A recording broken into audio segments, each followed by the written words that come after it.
confesión de pecados era una práctica común en la iglesia del primer siglo. Dicen los historiadores que desde el siglo I, después de la partida de Jesucristo al cielo, desde el siglo I hasta el siglo III, se hizo la práctica de la confesión de pecados. Es una práctica que no solo es una práctica interna, sino que bíblicamente, y ya como espero demostrarlo esta mañana, es una práctica que también hay que hacer con nuestros hermanos. Tal parece que después del siglo III la Iglesia Católica no solo tomó eso como propio, sino que también lo tergiversó al punto de llegar a la confesión que le hacen los feligreses al sacerdote o al cura. Pero eso es una tergiversación, porque inicialmente y con base bíblica la confesión de pecados los unos a los otros era una práctica que el Señor dejó instituida, pero que estaba también desde el Antiguo Testamento. Entonces vamos a revisar, por ejemplo, Levítico 5, el versículo 4. Yo lo voy a leer a favor de ustedes porque la presentación tal vez no permite hacer ese cambio y nos hemos acostumbrado mucho a la pantallita. Entonces qué bueno que sepan ustedes dónde está Levítico. Entonces Levítico 5, el verso 4 dice de la siguiente manera, dice: o si alguno jurare a la ligera con sus labios hacer mal o hacer bien, en cualquiera cosa que el hombre proferiere con juramento, y él no lo entendiere, si después lo entiende, será culpable por cualquiera de estas cosas. Está hablando de los pecados. Y el versículo 5 de Levítico 5 dice: cuando pecare en alguna de estas cosas, confesará aquello en que pecó. Está en la ley. Entonces el Señor instituyó de que cuando uno peca tiene que confesarlo. No solo confesárselo a Dios, sino confesarlo contra aquel el que uno pecó. En Números 5, 6, por ejemplo, se afirma la ley diciendo: di a los hijos de Israel, el hombre, estoy leyendo Números 5, 6, el hombre o la mujer que cometiere alguno de todos los pecados con que los hombres prevarican contra Jehová y delinquen, aquella persona confesará el pecado que cometió y compensará enteramente el daño, y añadirá sobre ello la quinta parte y lo dará a aquel con quien pecó. Ahí estamos hablando de la restitución. Entonces, como por poner una introducción de que la confesión de pecados suena como muy católico, ¿no? La confesión de pecados los unos a los otros y el ir ante un hermano a confesar el pecado como si fuera una práctica que nosotros hemos olvidado. Y como les decía, la Iglesia Católica se apropió de eso y lo convirtió en un sacramento, la confesión de pecados. Y le añadió el tema de la penitencia. Entonces la gente va donde el sacerdote toma el papel de Dios y añade una penitencia para darse por fin lo que ellos llaman la absolución. Pero es una tergiversación, porque en la palabra del Señor simplemente dice: confiésense sus pecados y busquen la forma de restituir. Eso es lo que está escrito en la palabra. Pero en el Nuevo Testamento hay un par de textos más para ya entrar en el tema central, que afirman que la confesión de pecados es necesaria. Dice Mateo 3, 6: y eran bautizados por él, o sea por Juan el Bautista, en el Jordán, confesando sus pecados. Nosotros hacemos el bautismo de adultos, lo usamos, pero no somos tan bíblicos, porque lo que hacemos es pues el símbolo del bautismo. Pero si fuéramos más bíblicos, habría una confesión de pecados. De pronto no con minucia ni con detalles, ¿no? Pero sí debería ser una confesión de pecados antes de bajar a las aguas, pues es bíblico. En Hechos, por ejemplo, 19, 17, quien está tomando nota, dice que: y esto fue notorio a todos los que habitaban en Éfeso, así judíos como griegos, y tuvieron temor todos ellos, y era magnificado el nombre del Señor Jesús. Y muchos de los que habían creído venían confesando y dando cuenta de sus hechos. En el Nuevo Testamento tenemos la práctica de la confesión de los pecados. ¿Cómo hemos olvidado eso, mi amado hermano? Nosotros deberíamos reunirnos en la iglesia a confesarnos los pecados los unos a los otros y ante el Señor. Probablemente esa sea la salud de la iglesia actualmente, porque los pecados que nosotros cometemos contra nuestros hermanos no estamos tan acostumbrados a confesarlos. Cuando dices yo pequé, es el título de este mensaje. Hemos visto que la confesión no solo es bíblica, sino que es una práctica necesaria en la iglesia actual. Es necesario. Muchos dicen, yo arreglo con Dios, no importa, yo pequé, pues yo arreglo con Dios, a nadie le importa. Pues bíblicamente está demostrado que es necesario ir donde mi hermano y confesarle el pecado que yo he cometido contra él. Bien sea de palabra o de pensamiento, es necesario decir, hermano, esta semana yo pensé mal contra ti, o te tuve envidia, o he sentido orgullo, o hago las cosas para que te dé rabia a ti. He pecado, ese he pecado que estamos diciendo nosotros no solamente es ante Dios. Pero quiero centrarme en esta mañana en el hombre del común. Las personas tienen muchas formas de confesar sus pecados. Y vamos a hablar de hombres bíblicos que confesaron sus pecados, pero sus confesiones no fueron confesiones sinceras, no fueron arrepentimientos sinceros. Y sin embargo se dice que ellos confesaron, dijeron, yo he pecado. De ahí que nosotros tenemos que tener mucho cuidado cuando le decimos a alguien, repita conmigo la oración del pecador. Porque la oración del pecador se constituye simplemente en una retahíla de palabras y después no tenemos una certeza ni una evidencia de su vida. Muchos predicadores y muchos evangelistas lo que hacen es, frente a un grupo de personas, hacer que la gente repita la oración del pecador y ellos dan por sentado que esas personas son salvas, cuando no es así. Bíblicamente no tenemos así. Bíblicamente no dice, y estas personas repitieron la oración del pecador y fueron salvas. Creyeron en Jesucristo, tuvieron unos frutos dignos de arrepentimiento y el Señor los salvó, con fe y con arrepentimiento. Hay un primer personaje que quiero mencionarles en esta mañana y una primera confesión que es aquella confesión forzada. Aquella confesión forzada es la de un pecador empedernido, es un pecador acostumbrado al pecado todo el tiempo, pero cuando está en la angustia y en la tribulación, él se arrepiente y dice, yo he pecado. Ese es el caso del faraón, Éxodo 9:27. Entonces Faraón envió a llamar a Moisés y a Aarón y les dijo, he pecado esta vez y Jehová es justo y yo y mi pueblo impíos. Qué bonita oración la del faraón. Orad a Jehová para que cesen los truenos y el granizo y yo los dejaré ir y no los voy a detener más, pueden irse tranquilos. Faraón es el típico ejemplo del arrepentimiento forzado. Cuando ya estamos en la séptima plaga, él dice, he pecado esta vez, como si las otras 6 no fueran pecado. Uy, sí, esta vez sí, porque el granizo está destruyendo mi palacio. Cuando viene la tribulación, cuando viene la enfermedad, cuando viene el momento de alarma y de angustia, el pecador dice, he pecado. Ese pecador endurecido, rebelde ante Dios, en los momentos de tribulación y de angustia dice, he pecado, pero porque ha sido forzado a decirlo.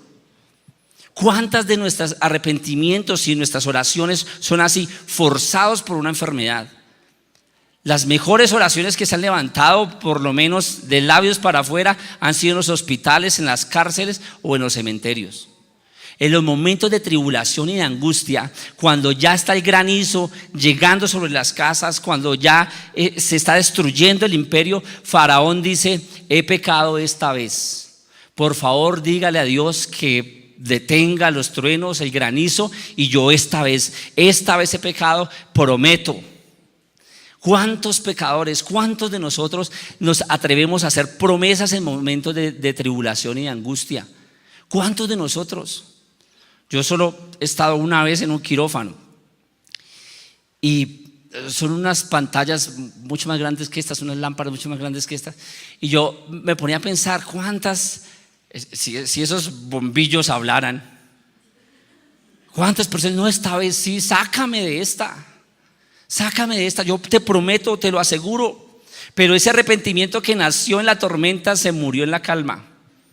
Cuando ya amaneció, cuando ya pasó la tormenta, cuando pasó la tribulación, cuando pudiste pagar la deuda, cuando el Señor te sanó, cuando se libró el peligro, vuelves a pecar, vuelves a lo mismo.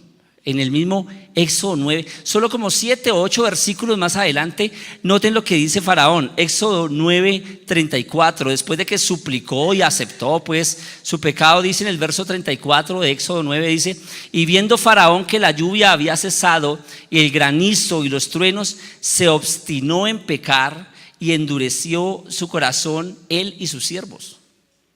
Se obstinó. Cuando ya pasa la tormenta, claro, tan pronto sale el clavo, se olvida todo el sufrimiento. Y creemos que Dios no estuvo allí y que creemos que estamos burlando a Dios. O sea, ¿piensas que puedes mentir a Dios y puedes salir bien librado? Haciendo promesas en los momentos de angustia y promesas con los dedos cruzados. Y este es el típico ejemplo del faraón. Aquellas personas que están pálidas frente a la tribulación y la angustia y hacen sus promesas, dicen: Señor, sácame de este momento de angustia, de alarma, te lo prometo, por favor, sácame ahora y yo voy a comportarme bien, y te prometo no volver a fornicar, te prometo no volver a adulterar, te prometo limpiar mis pensamientos, pero sácame de este momento. Y el Señor lo hace y vuelven a obstinarse en su pecado, como lo hizo Faraón. Un poeta argentino, conocido para algunos, Facundo Cabral, escribió lo siguiente: comunistas hasta que se enriquecen, feministas hasta que se casan y ateos hasta que el avión empieza a caer. Cuando el avión empieza a caer están todas las oraciones de arrepentimiento. Te lo prometo, Señor, déjame llegar al destino.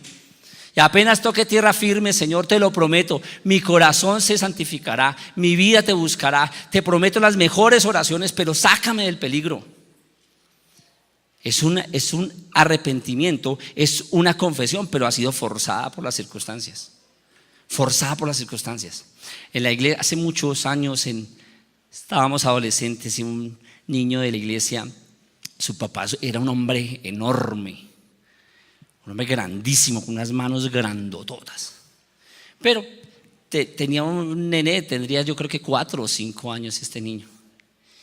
Y él tenía un problema que lo corregía muy fuerte, muy duro, era como muy brusco con su hijo, por su mano pesada, no sé, pero era muy brusco con su hijo. Y el niño, recién habíamos terminado la escuela dominical, y el niño era muy terrible, para colmo de males, muy terrible.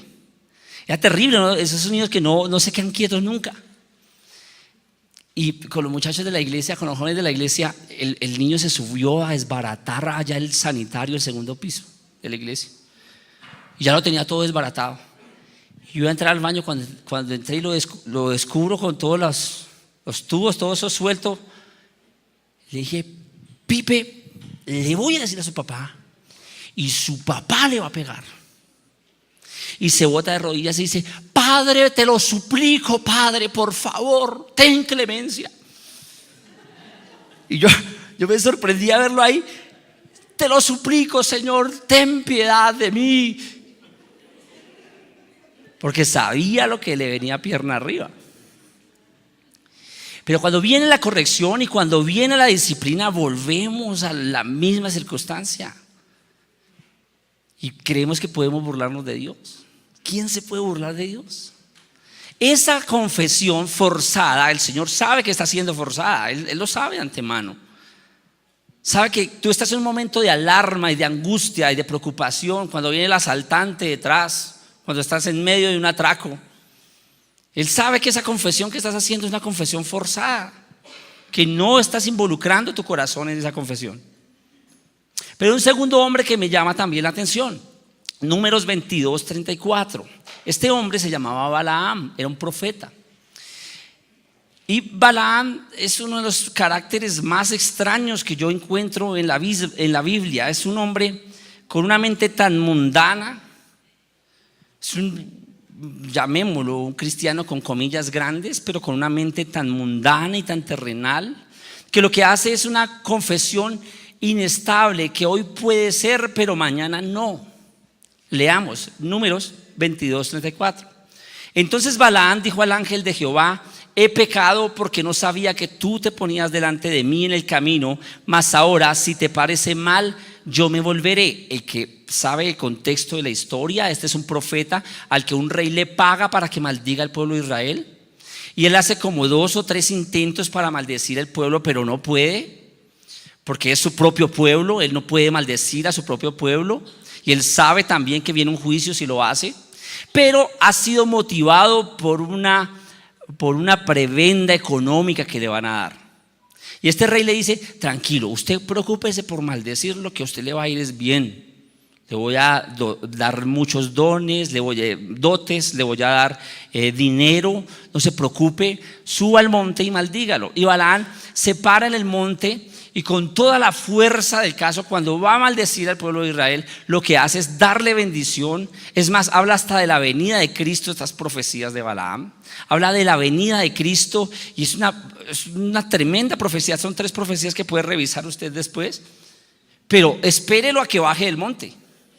Espera que baje del monte y va a estar preocupado por el dinero, preocupado a ver de qué forma logro satisfacer a los 2 señores, de qué forma tengo a los 2 contentos, al rey que me está diciendo que maldiga al pueblo de Israel y también a Dios.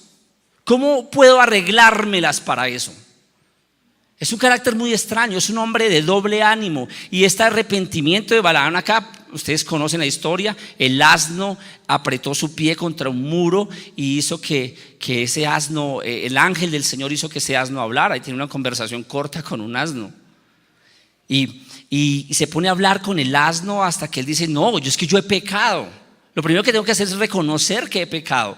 Qué bonita confesión la de Balaam. Qué bueno que reconoce que es pecado, pero es un hombre tan inestable que a veces se arrepiente y lo hace con un corazón sincero, pero al otro día su comportamiento niega el arrepentimiento anterior. Es muy similar a Faraón, solo que él está dispuesto para los 2 dioses. Él está dispuesto para cualquiera de los 2 señores. Como dijo un rey en la antigüedad: yo puedo servir al Dios y al diablo, dispuesto para los 2.